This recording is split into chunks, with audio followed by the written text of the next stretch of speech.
Whistleblowing means speaking truth to power.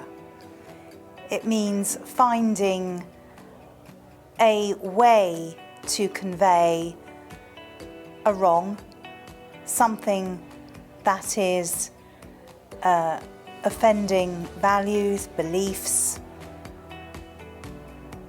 exposing criminality, fraud, some form of wrongdoing. Whistleblowers want to be heard. They want some action taken after a fair investigation, and they want to see whatever it is that they are concerned about put right.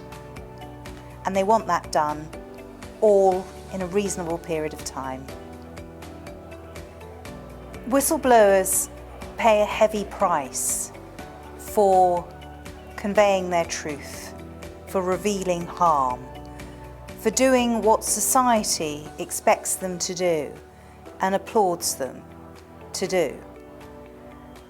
But that financial, emotional, personal toll is often unsupported and unrecognised. And that's why it's important to recognise the journey of a whistleblower and the trauma that's experienced at different stages of that journey. And it's important that the whistleblower alone doesn't bear that burden, because we've seen time and time again, from the scandals that have been exposed, the miscarriages of justice, all of the headlines in newspapers where whistleblowers have exposed issues that really affect society, people, that had they not exposed them, people would still be exposed to harm. Whistleblowers shouldn't pay the price of having to take those steps, having to do the right thing, having to act on their conscience, and to see that through no matter what. Because for me, people are just doing what their job is and should be required to do. So I think, unfortunately, whistleblowing brings the wrong connotation to what is happening, and therefore gives that perspective that somebody's doing something wrong that when they're not. I just want organisations, to act ethically and responsibly. Work is such a big part of our lives, that it needs to be right. And therefore, if organisations understood when somebody speaks out, they are just trying to get them to act in that way. That's what I think they want, that's what I think they need, and none of this would be needed in terms of the work that we are all doing as a result of the fact that what we want and need is not happening in society.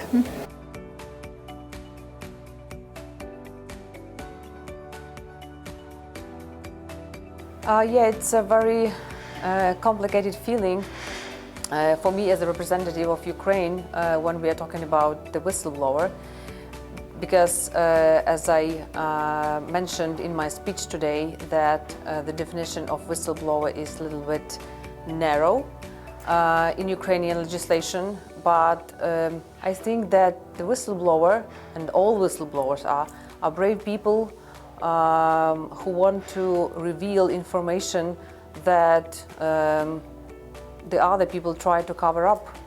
And I think they also promote good governance in the institutions where they work.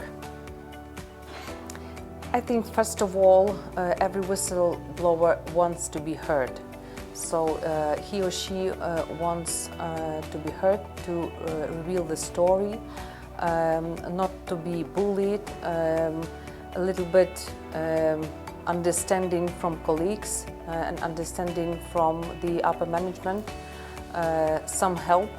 I think these are the core issues that every whistleblower wants. It's very important to speak about trauma, as we heard today, and possibly we will talk to different specialists in this sphere, psychologists, that unfortunately whistleblowers can face some consequences as PTSD, and it can be very dangerous because they lose their normal life. They feel that they cannot live like the other people. They lose their families. So, and counseling and good counseling from the professionals can help them to gain their normal life, new job, to socialize, because when they are withdrawn from the society, so it's very bad for them. The word whistleblowing means to me exposing wrongdoing, I think, and seeking to bring about change by exposing it. Well, as discussed in the conference today and in the panel, I think financial support and financial compensation for the loss of career and livelihood is a major one.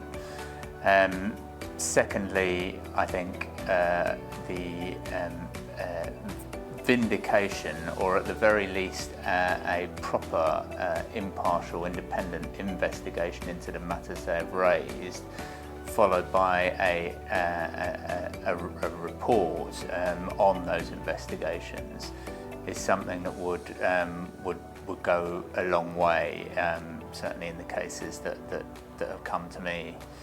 And then finally, I think that sort of holistic support, psychological support and understanding of the mental health impact that whistleblowing can cause is important, and getting that sort of that support from a mental health perspective, I think would be the final want and need.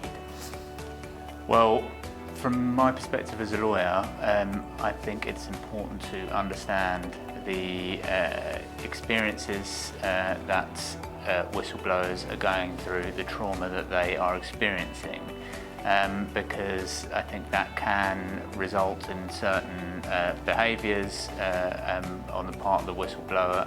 And I think it's important for lawyers to be able to understand those, to react to those appropriately, and to tailor their legal advice to those mental health impacts that a whistleblower can be experiencing at that particular time. It means my first reaction is pain. It's been a painful experience. Painful financially, painful personally, painful psychologically. Secondly, truth. It's about telling the truth.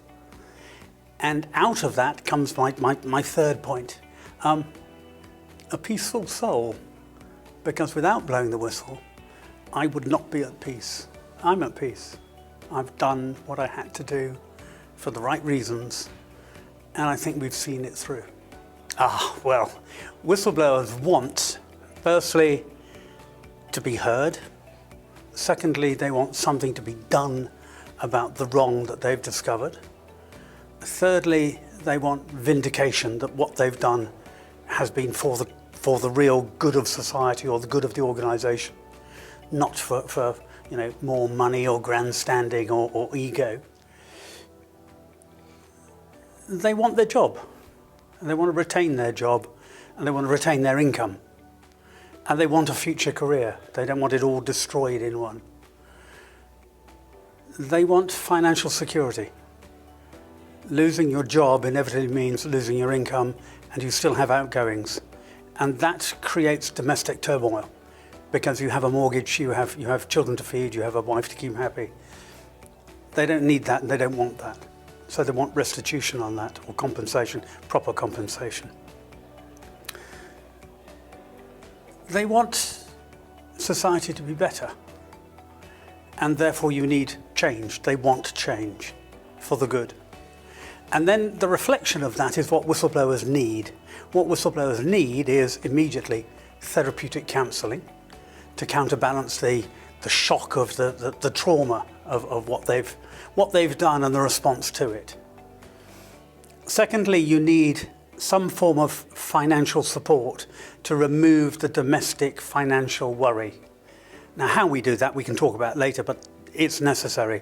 Thirdly, you need a rebalancing of the judicial inequality of arms. You need a legal support fund, or you need state-granted legal aid to help you fight the fight, because the organisation is too big and too well-resourced, and you're just an individual, and you haven't got the means to meet them on common ground. You need to win the information war, because they will come for you. They will break your career, they will try to break you as a person, and they will try to destroy your credibility and thus destroy the validity of your information. And so you need to win the public arena. You need to show what they've done and why they've done it, and if possible, how they've done it. And to do that, you need the documentation, but you need to have that public message.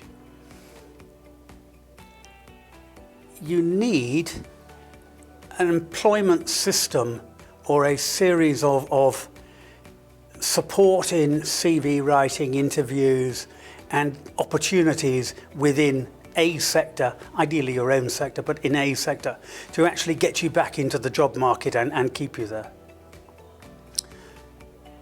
And you need change, you need cultural change. You need the world to understand that whistleblowers are not bad people. They're by and large good people trying to do good things in order to bring you wrongdoing and let you do something about it.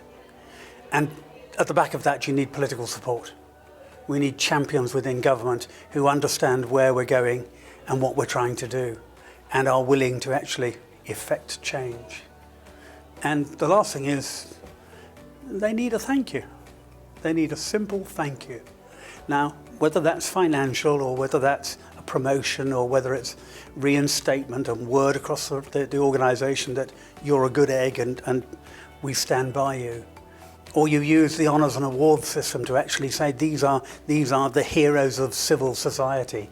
We recognise that and what they've done. But you need appreciation. That's what whistleblowers need. Because whistleblowing involves pain. And I haven't spoken to a whistleblower, I've spoken to 300 or 400 whistleblowers. And they've all been through pain. And it's financial pain, it's career pain, it's emotional pain. And you don't need it. It's not part of the deal. The deal was, I'm going to stand up and do the right thing. Why do I need to be tortured and killed for it? We need to talk about it. We need to get it out front, and we need to talk about what we're going to do about it. Not just we, the whistleblowing fraternity, but actually the country. We need to look after good citizens who do good things. Therefore, we need a national program of therapeutic counselling for whistleblowers. Ukraine have instituted one, state-funded. Why haven't we?